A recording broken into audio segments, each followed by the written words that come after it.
Hi friends, welcome to CNR English Academy. இன்னைக்கு வீடியோவில் SGT and TET paper 1 and 2ல 10th standardல civics and economicsல இருக்கக்கூடிய important Q&A பார்க்குறோம். Okay, on that fine note, move on to the topic.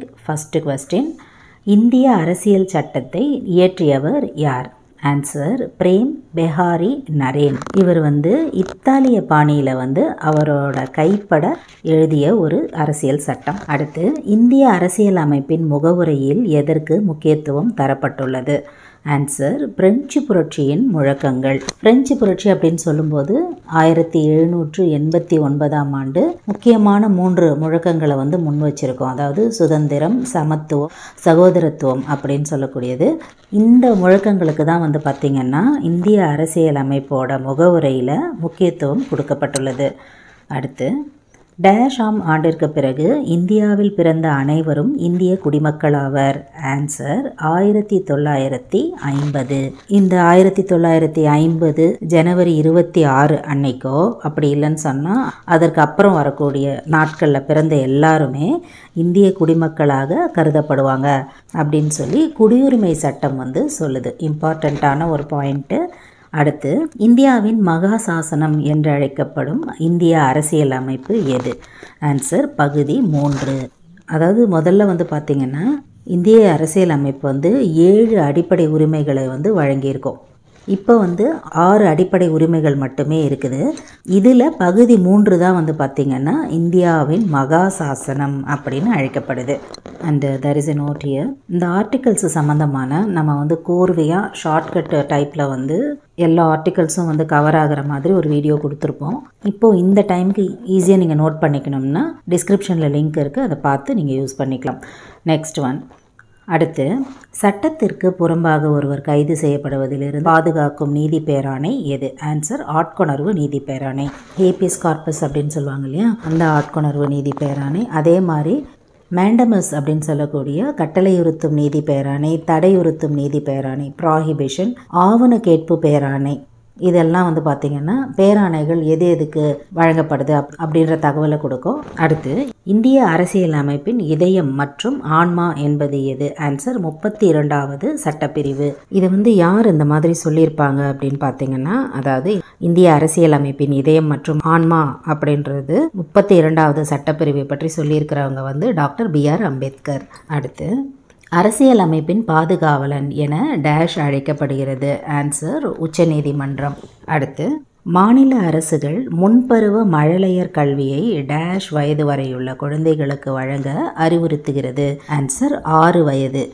அதாவது 2002 86வது அரசியலமைப்பு சட்ட திருத்தத்தின்படி இந்திய அரசியலமைப்பின் பிரிவு 45 திருத்தப்பட்டு பிரிவு 21A கீழ் தொடக்க கல்வி அடிப்படை உரிமையாக சேர்க்கப்பட்டிருக்கும். இந்த திருத்தம் தான் மாநில அரசுகள் முன்பருவ மழலையர் கல்வி, அதாவது early childhood care and education, EECE அப்படின்னு சொல்லக்கூடியது 6 வயது வரையுள்ள குழந்தைகளுக்கு வழங்க அறிவுறுத்துகிறது. அடுத்து, தற்போதுள்ள அதிகார பகிர்வின்படி மாநில அரசு பட்டியலில் உள்ள துறைகள் டேஷ். ஆன்சர் 61. அப்போது மத்திய அரசு பட்டியலில் இப்போ எவ்வளோ துறைகள் இருக்குது அப்படின்னு தெரிஞ்சுக்கணும்.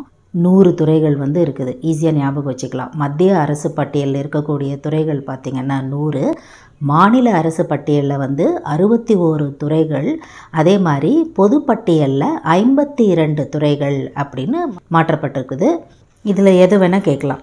அடுத்து, சிறிய அரசியல் அமைப்பு என அறியப்படும் சட்ட திருத்தம் எது? ஆன்சர் 42வது சட்ட திருத்தம். அடுத்து, செம்மொழி தகுதி பெற்றுள்ள மொழிகள் மொத்தம் எத்தனை? ஆன்சர் 6. அதாவது 2004ஆம் ஆண்டு இந்திய அரசு செம்மொழிகள் என்னும் புதிய வகைப்பாட்டினை ஏற்படுத்த தீர்மானிக்குது. அதன்படி 6 மொழிகள் செம்மொழி தகுதியை பெறுது. அதாவது தமிழ் 2004, சமஸ்கிருதம் 2005, தெலுங்கு 2008, கன்னடம் 2008, மலையாளம் 2013 மற்றும் ஒடியா 2014. இந்த 6 மொழிகள் பார்த்திங்கன்னா தமிழ், சமஸ்கிருதம், தெலுங்கு, கன்னடம், மலையாளம் மற்றும் ஒடியா. அடுத்து, இந்தியாவில் டேஷ் ஆண்டுகளில் அவசர நிலை அறிவிக்கப்பட்டன? ஆன்சர் 1962, 1971 மற்றும் 1975. அவசர நிலைன்னு சொல்லும்போது எமர்ஜென்சி ஆக்ட் எப்போ வந்து ஃபஸ்ட்டு வந்தது, அது இது வரைக்கும் பார்த்திங்கன்னா 3 முறை வந்து அறிவிச்சிருக்கிறாங்க. உங்களுக்கு தெரியும்னு நினைக்கிறேன். இந்த எமர்ஜென்சி ஆக்ட் 352 அதன் பிரகாரம் தான் வந்து இந்த அவசர நிலை சட்டங்கள் வந்து அறிவிக்கப்படும்.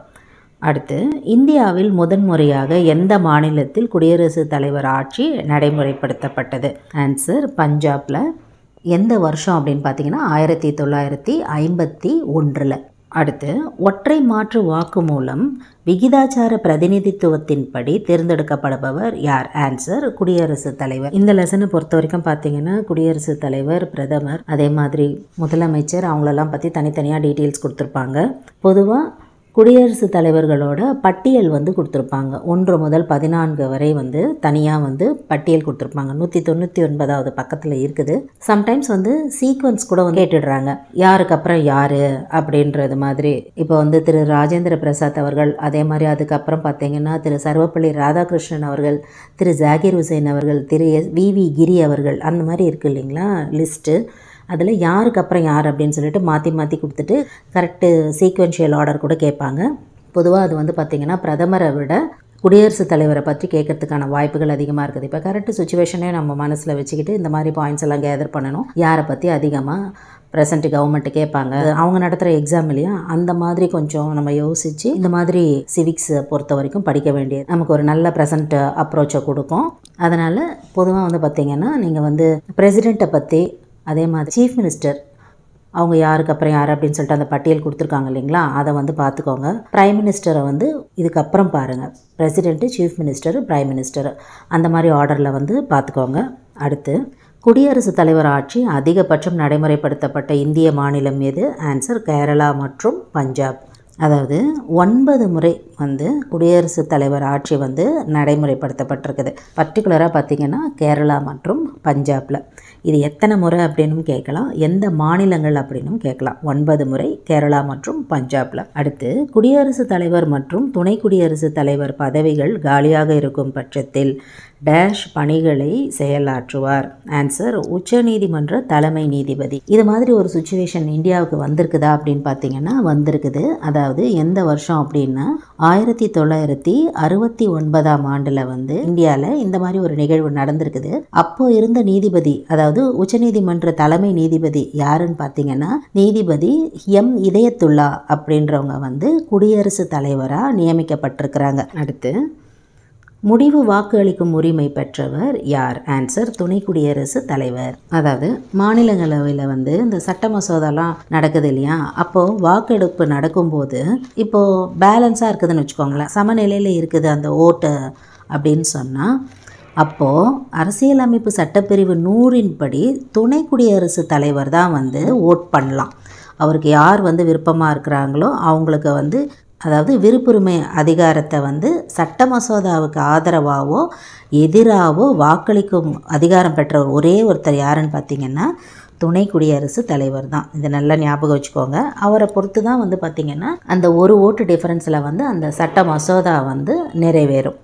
அடுத்து, ராஜ்யசபா எனப்படும் மாநிலங்களவை டேஷ் உறுப்பினர்களை கொண்டது? ஆன்சர் 250. இந்த ஸ்ட்ரக்சர்ஸ்லாம் வந்து பார்த்துக்கோங்க. எத்தனை பேர் ராஜ்யசபாவில் இருக்கிறாங்க, அசம்பிளியில் எத்தனை பேர் இருக்கணும் அப்படின்றதெல்லாம். தமிழ்நாட்டில் வந்து பார்த்திங்கன்னா நாடாளுமன்றத்துக்கு தேர்ந்தெடுக்கக்கூடிய உறுப்பினர்களோட எண்ணிக்கை பார்த்திங்கன்னா 18. மக்களவைக்கு பார்த்திங்கன்னா 39. நல்லா ஞாபகம் வச்சுக்கோங்க. இப்போ கூட நமக்கு நடந்தது 39 உறுப்பினர்கள் மக்களவைக்கு, லோக்சபாவுக்கு தேர்ந்தெடுக்கும் போது. ஸோ இந்த நம்பர்ஸு, அந்த ஸ்ட்ரக்சர் வந்து ஞாபகம் வச்சுக்கோங்க, கண்டிப்பாக எக்ஸ்பெக்ட் பண்ணலாம். அடுத்து, உச்ச நீதிமன்றம் துவங்கப்பட்ட ஆண்டு எது? ஆன்சர் 1950. அதாவது இந்த உச்சநீதிமன்றம் இப்போ வந்து பார்த்திங்கன்னா நியூடெல்லியில் இருக்குது இல்லைங்களா, அது எப்போ ஆரம்பிக்கிறாங்க அப்படின்னா 1950 ஜான்வரி 26 வந்து ஆரம்பிக்கிறாங்க.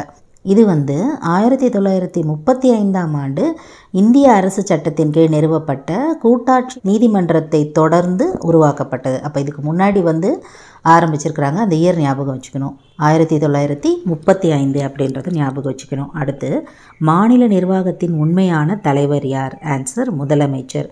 அதே மாதிரி ஓவராலாக இந்தியாவுக்குன்னு பார்க்கும்போது பிரதமர் தான் வந்து உண்மையான தலைவராக கருதப்படுறாரு.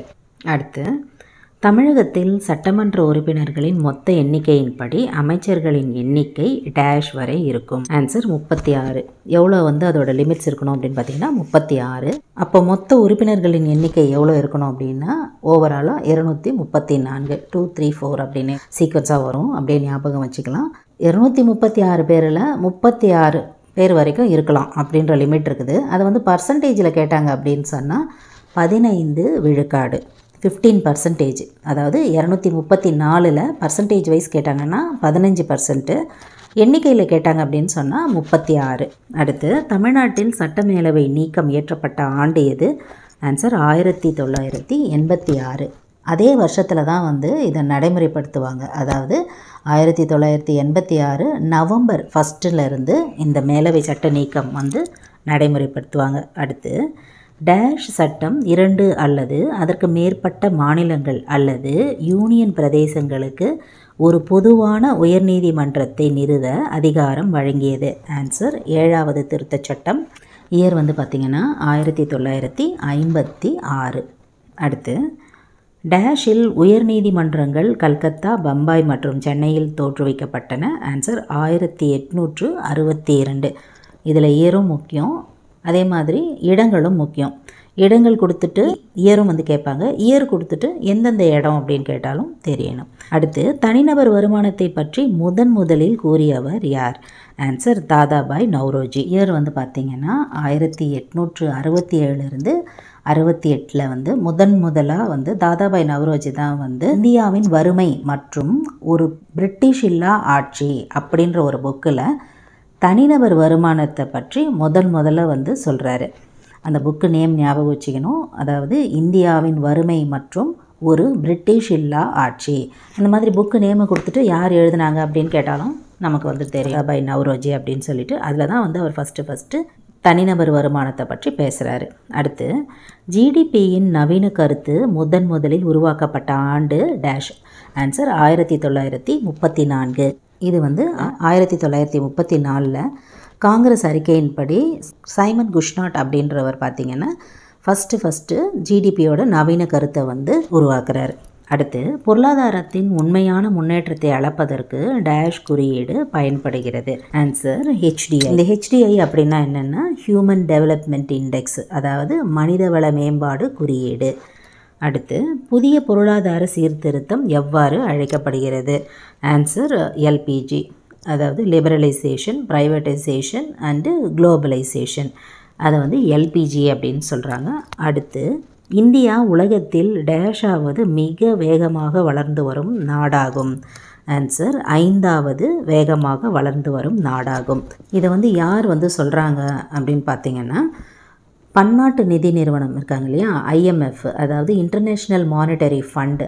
அவங்க தான் உலக பொருளாதார கண்ணோட்டம் அதை எப்போ வெளியிடுறாங்கன்னா அக்டோபர் 2016. அதன்படி தான் இந்தியாவோட வளர்ச்சி விகிதத்தை அடிப்படையாக வச்சு 5வது வேகமாக வளர்கின்ற நாடு அப்படின்னு சொல்கிறாங்க. அதாவது ஜிடிபியோட வளர்ச்சி விகிதம் அதுதான் இம்பார்ட்டன்ட். அதை வச்சு தான் இந்த மாதிரி ஃபஸ்ட்டு செகண்டு அப்படின்ற டெவலப்மெண்ட் ஆர்டரில் கொடுக்கறது. லாஸ்ட் ஒன், GHN என்றால் என்ன? ஆன்சர் மொத்த தேசிய மகிழ்ச்சி. அதாவது மொத்த தேசிய மகிழ்ச்சி அப்படின்னா என்னென்னா கிராஸ் நேஷனல் ஹாப்பினஸ். இதை பார்த்திங்கன்னா இந்த வார்த்தையை ஃபஸ்ட்டு பார்த்திங்கன்னா 1972 யார் உருவாக்கியிருக்கிறாங்க அப்படின்னு பார்த்திங்கன்னா ஜிகமே ஷிங்கியே வாங்ஹெக் அப்படின்ற பூட்டான் அரசர் தான் இதை கிரியேட் பண்ணுறாரு. இதை பற்றியும் பார்த்திங்கன்னா லாஸ்ட்டில் ஒரு பேஜில் இன்ஃபர்மேஷன்ஸ்லாம் கொடுத்துருப்பாங்க. நீங்கள் பார்க்கணுன்னு நினச்சிங்கன்னா புக்கில் இருக்குது அந்த இன்ஃபோ. பேஜ் நம்பர் 237 லாஸ்ட்டில் அந்த இன்ஃபோஸ் இருக்குது, பாக்ஸ் இன்ஃபர்மேஷன். ரொம்ப பெருசாக இருக்குது, லெஜிபிளாக இல்லை. நம்ம ஸ்க்ரீனில் ரொம்ப சின்னதாக ஆகிடும். அது அந்த அளவுக்கு ஃபாண்ட் ரொம்ப கம்மியாக இருக்குது. அதனால் அதை டிஸ்பிளே பண்ண முடியல. புக்கு இருக்கிறவங்க நீங்கள் செக் பண்ணுங்கள். இந்த கொஸ்டின்ஸ் உங்களுக்கு இங்கே முடியுது. வேறு ஏதாவது இம்பார்ட்டண்ட்டான டீட்டெயில்ஸ் உங்களுக்கு வேணும், ஒரு நாள் தான் இருக்குது, இந்த மாதிரி இம்பார்ட்டண்ட்டாக ஏதாவது தெரிஞ்சுக்கணும், இந்த இன்ஃபர்மேஷன்ஸ் கொடுங்க தேவைப்படுது அப்படின்னு நினைக்கிறவங்க கண்டிப்பாக உங்களோட கமெண்ட் செக்ஷனில் சொல்லுங்கள். Up to this I conclude. இதே மாதிரி ஒரு நல்ல வீடியோவில் உங்களை நான் மீட் பண்ணுறேன். தேங்க்யூ ஃப்ரெண்ட்ஸ், தேங்க்ஸ் ஃபார் வாட்சிங்.